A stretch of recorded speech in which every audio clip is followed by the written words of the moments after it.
কাপঝাপের অভিজ্ঞতাটা খুবই সুপার ছিল, বিকজ হচ্ছে মানে এটা শিমুলের ফার্স্ট কাজ। মানে এটা আসলে আমাকে যখন ডাকছে বলছে ভাই একটা কাজ করবো আপনি করবেন, আমি মনে কি ফাইজলামি করতেছিস কি বলে হ্যাঁ ভাই কোথায় শুটিং ঢাকার বাইরে, আমি বললাম ঠিক আছে অবশ্যই সমস্যা নাই। তো আমি পরে হ্যাঁ বললাম এবং এত মজা হয়েছে। কিন্তু এখানে একটা সমস্যা ছিল যে ঠান্ডাটা, বিকজ আমাদের ওই যে আমি যেটা দেখছেন নাকি ট্রেলার দৌড়াদৌড়িটা ওইটা কিন্তু আমরা অলমোস্ট 5 না 4 ডিগ্রির কাছাকাছি ওই সময় আমরা তখন করছি। আর আমরা তো জ্যাকেট পরা ছিলাম, সেগুলো কিন্তু পুরো খালি গায়ে ছিল, ঠিক আছে। এই হলো অবস্থা, বাট খুবই মজা হয়েছে। হ্যাঁ, ভাই একটু জানতে চাই আসলে আপনি ব্যাচেলার পয়েন্টে আরবি লিড ক্যারেক্টারের খালাতো ভাই, চাচাতো ভাই, সেক্ষেত্রে আসলে আপনার চাচাতো ভাই আবার ফিরে এসেছে, আসলে আপনার অনুভূতিটা কেমন?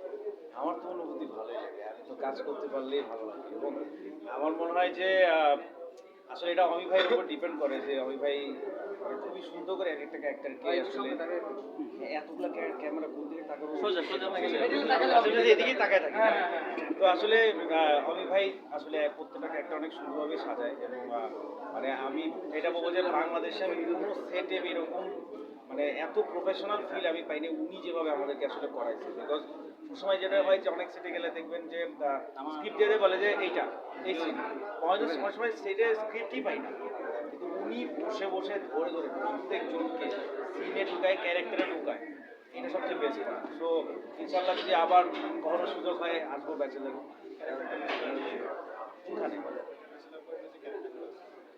আমি সবাইকেই মিস করি, ওখানে তো আসলে একসাথে সবার সাথে আমি যখনই যাই তখনই সবাইকে পাই, তো আসলে সবাইকেই সবসময় মিস করি। এবং ব্যাচেলারের সাথে একটা আলাদা কানেকশন হচ্ছে অনেক থাকে না যে অনেক কাজ করছি কিন্তু একটা পর্যায়ে আসলে একটু কোনো এক কারণে আমি কাজ বন্ধ হয়ে গেছিল।